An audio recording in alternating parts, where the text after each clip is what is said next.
considerable progress on the education front. Still, 2 out of 5 New York City public high school students do not graduate. Issues like poverty, homelessness, language barriers make it more challenging than ever for students to stay in school and get a high school diploma. The public advocate clearly has a very important role in our city's education system. The public advocate, as you both know, appoints one member of the citywide council on special education, has the ability to introduce legislation related to education, and acts as a go-between for parents and city government. As public advocate, what specific policies and actions will you undertake to improve schools and the lives of our young people in our poorest and most disadvantaged communities? Bill, we'll start with you. Sure. I'm a public school parent. My kids have been going to public school their entire time in school, and I'm a former community school board member in my area of Brooklyn. So this is very personal and immediate for me. We, I think, have a ray of hope because mayoral control has been maintained, which is a good thing, but with some greater checks and balances and greater transparency, which I think the system really needed. So as much as none of us are big fans of Albany nowadays,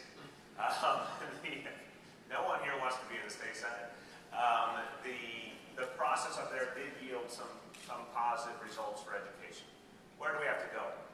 Well, I think the public advocate has to be in the middle of actually bringing those reforms that came out of the Albany process down to the grassroots level and giving them life. I think the Bloomberg administration has had an interesting habit that when a piece of legislation passes it doesn't like, they often try to ignore it or minimize the impact. We've certainly seen that in a number of areas when it comes to social services. When it comes to education, this has to take effect. We've got to make sure that this is the beginning of deeper parental involvement in the school system, that this is the beginning of a much more objective discussion of the school budget and of test results, and that we are going to find a way in this process, certainly a greater examination of contracts, including the practice of no-bid contracts that I think has gotten out of hand in the DOE. I think if we take the reforms to all be applied them properly, we're going to start to address all those issues. Now, I don't think we can turn the schools around without parents, and I think, in effect, the approach of Mayor Bloomberg and Chancellor Klein has been so top-down that there really isn't a provision for engaging parents, whether it's as volunteers in schools or whether it's as members of PTAs that create accountability, that bring resources into schools. I think that's left out of the equation, and we literally can't move forward without it. I think we also need a citywide debate on whether we're approaching testing properly. Are we testing at the right level? Are we testing too much? A lot of us who are parents would say we question whether we haven't gone a little too far. We also question whether the amount of time spent in test prep isn't dominating the curriculum as opposed to actual teaching and learning. And that, we question whether we're creating a generation of students who are great at taking tests but not really prepared to function the way they should in the world. So these are the kind of issues the public advocate can help bring to the fore, including, on top of that, are we set up right for teaching our kids for the kind of economy we have in the future? Are we focusing enough on career and technical education, which is the best path for a lot of kids and what they want and what will engage them? So I think the public advocate has to govern over a whole different debate on our schools than we've had, and a more critical one that now asks, where are we going fundamentally to serve kids better? I'm a proud graduate of the public schools. PS 131, Pershing Junior High, New Utrecht High School. I went to Brooklyn College when it was free. Very important.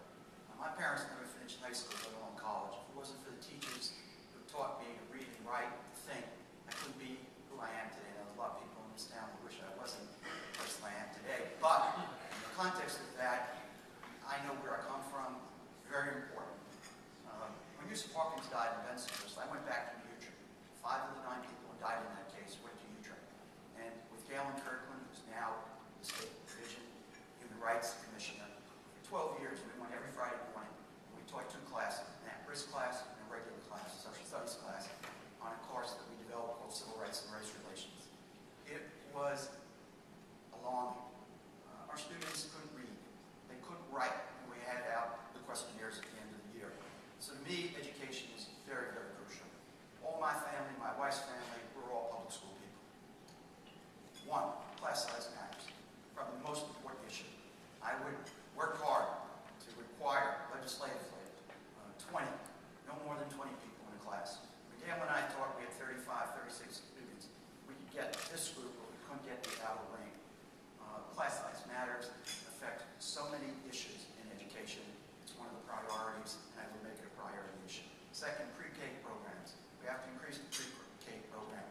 Second, we have to, if necessary, enlarge in the school day. Why does it have to end at 3 o'clock? Why does it end Monday to Friday? Why isn't it open on Saturday? Other cities, other states are experimenting. We should do that here too.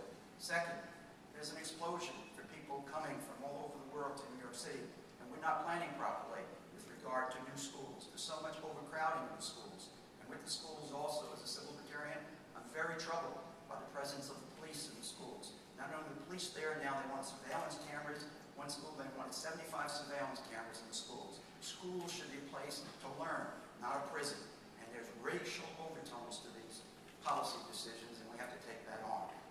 With regard to issues dealing about testing, I think you have to begin to find out whether or not our education system is preparing people to pass the test as opposed to critical skills analysis.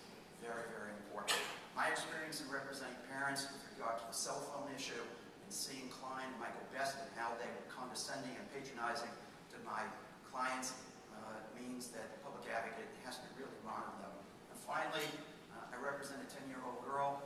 She was on the bus with her friends coming home from school. The cops got on the bus. They told the kids to sit down. The Mecca didn't move quick enough. She's 10 years old, about this high. One cop puts his knee in her